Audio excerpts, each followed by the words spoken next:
Have you ever wondered what it's like to live in a house that once held the dead? Welcome to the Snedeker House, a place shrouded in chilling tales and shadows of the past. Once a funeral home, it now stands as a monument to the inexplicable and the sinister.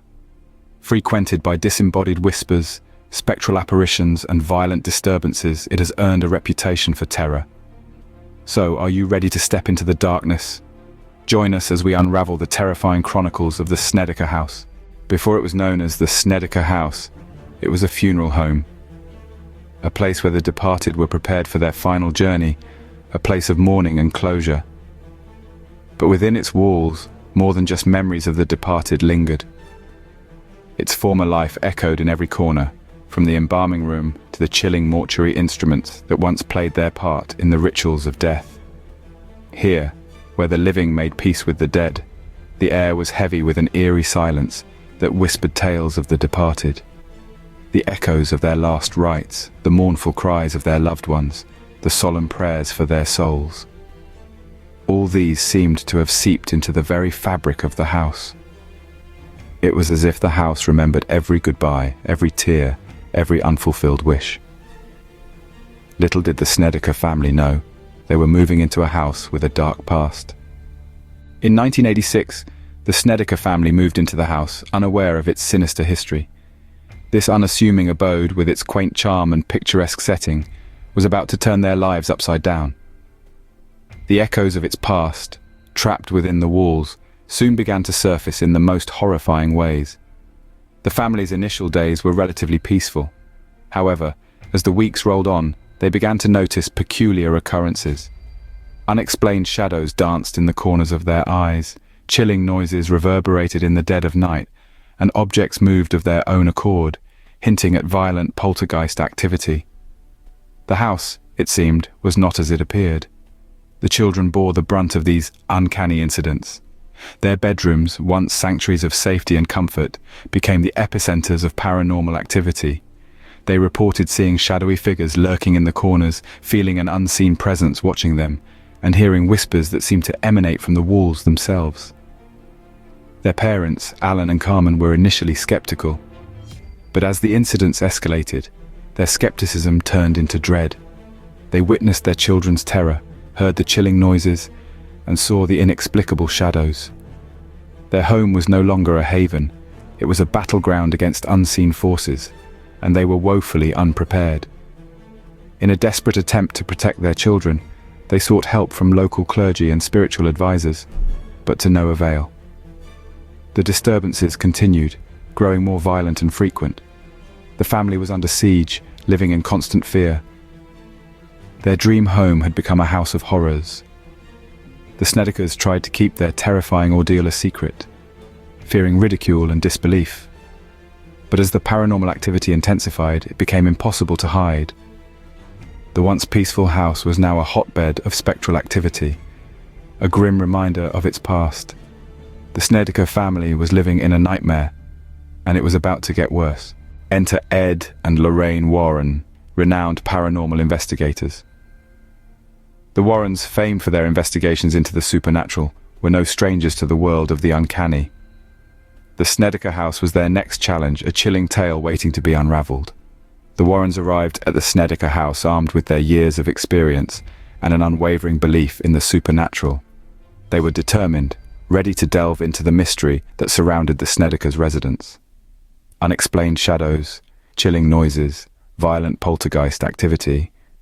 The house was a hotbed of inexplicable phenomena.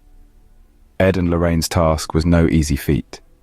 They delved deep into the house's chilling history, its lore of being a former funeral home, and its unsettling experiences. Their investigation was meticulous. Each room, each corner, each shadow scrutinized. Their conclusion: the house, they claimed, was plagued by dark forces, by spirits unable to find peace. The Warrens, in their pursuit of the truth, attempted to cleanse the house, to rid it of its eerie inhabitants. Yet, as often is the case with the supernatural, skepticism was not far behind. Questions were raised, doubts were cast. Critics pointed out inconsistencies in the Warrens' findings, discrepancies in the Snedekers' experiences. The world was divided. A battle ensued between believers and skeptics, each side armed with their own interpretations of the truth. Accusations flew, controversies erupted. Was the Warrens' investigation thorough enough? Were their claims substantiated? Or was it all an elaborate hoax, a tale spun to captivate the world's fascination with the paranormal? The Warrens stood firm amidst the storm, unyielding in their belief that the Snedeker House was truly haunted. But what about the rest of the world? As the dust settled, the question lingered, echoing in the silence of the Snedeker House. Was it truly haunted? Or was it all just an elaborate tale of the supernatural? The Snedeker House, a tale of horror or a well-crafted hoax? The infamous Snedeker House has been a topic of heated debate for years. Opinions are sharply divided, with skeptics and believers locked in an eternal standoff. Critics argue that the terrifying tales are nothing more than a well-executed ruse, a product of overactive imaginations and clever marketing. They point out inconsistencies in the Snedeker family's accounts and raise questions about the credibility of their claims. On the other hand, many are convinced that the house was truly haunted. They cite the numerous unsettling experiences reported by the Snedekers, as well as the findings of renowned paranormal investigators, Ed and Lorraine Warren. They argue that the sheer volume and consistency of these accounts lend credibility to the claims of paranormal activity. There are those who take a middle ground, suggesting that while there may have been some exaggeration, the family was indeed tormented by unexplainable phenomena. They believe that the truth lies somewhere in between, shrouded in the grey areas of the unknown. As we delve deeper into the chilling history of the Snedeker House, we're left grappling with more questions than answers. The stories continue to captivate and terrify, blurring the lines between reality and the supernatural. So, what do you believe? Was the Snedeker House a haunting reality or a figment of overactive imaginations? If you enjoyed this chilling tale and find yourself intrigued by the mysteries of the paranormal, remember to hit that like button. It's your support that fuels our dive into the unknown. And if you haven't already, do consider subscribing to our channel. This way you won't miss out on any of the spine-chilling stories we have in store for you.